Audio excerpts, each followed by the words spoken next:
Soybean তো অনেকেই খেতে চান না। পকোড়া বানিয়ে খেয়েছেন কখনো? চিকেনের পকোড়া খাচ্ছেন কি সোয়াবিনের খাচ্ছেন বুঝতেই পারবেন না।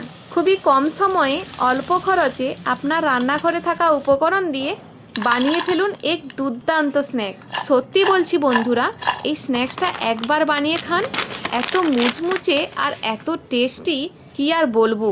একবার না বানিয়ে খেলে বুঝতেই পারবেন না। তাহলে চলুন শুরু করি। তো সবার প্রথমেই সোয়াবিনগুলো গরম জলে 10 মিনিট ডুবিয়ে রেখেছিলাম।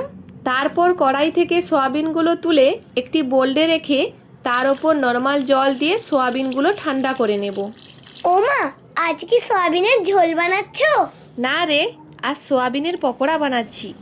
ওয়াও, সয়াবিনের পকোড়া খেলে মনে হয় যেন মাংসের পকোড়া খাচ্ছি। নমস্কার বন্ধুরা, আমি মন্টো, আপনারা দেখছেন মন্টোর রান্নাঘর। সোয়াবিনগুলো ঠান্ডা হয়ে গেছিল। জল থেকে সোয়াবিনগুলো হাত দিয়ে চিপে চিপে তুলে নিয়েছিলাম। তার মধ্যে 1 চা চামচ রসুন বাটা, 1 চা চামচ আদা ও কাঁচা লঙ্কা বাটা, 1 চা চামচ কাঁচা লঙ্কা কুচি, 2 চা চামচ পেঁয়াজ কুচি। এখানে 1 প্যাকেট সোয়াবিনে 2 টেবিল চামচ কর্নফ্লাওয়ার দিয়েছি।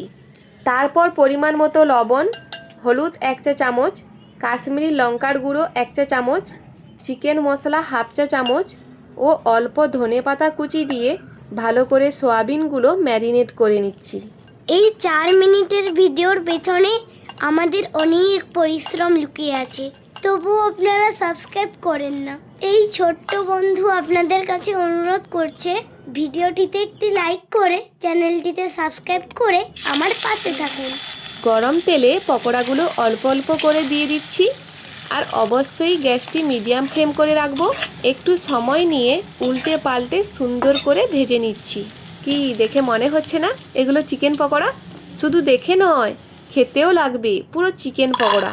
বিশ্বাস করুন বন্ধুরা, একবার বাড়িতে বানান, তাহলে এর স্বাদটা বুঝতে পারবেন। তাহলে দেরি না করে এই বসন্তের বিকেলে ঝটাফট বানিয়ে ফেলুন এই সোয়াবিন পকোড়া। এই ভিডিওটি যদি আপনাদের ভালো লেগে থাকে তাহলে কমেন্টে অবশ্যই জানান। আমি আসছি আবার কোনো ভিডিও নিয়ে। ভালো থাকুন, সুস্থ থাকুন।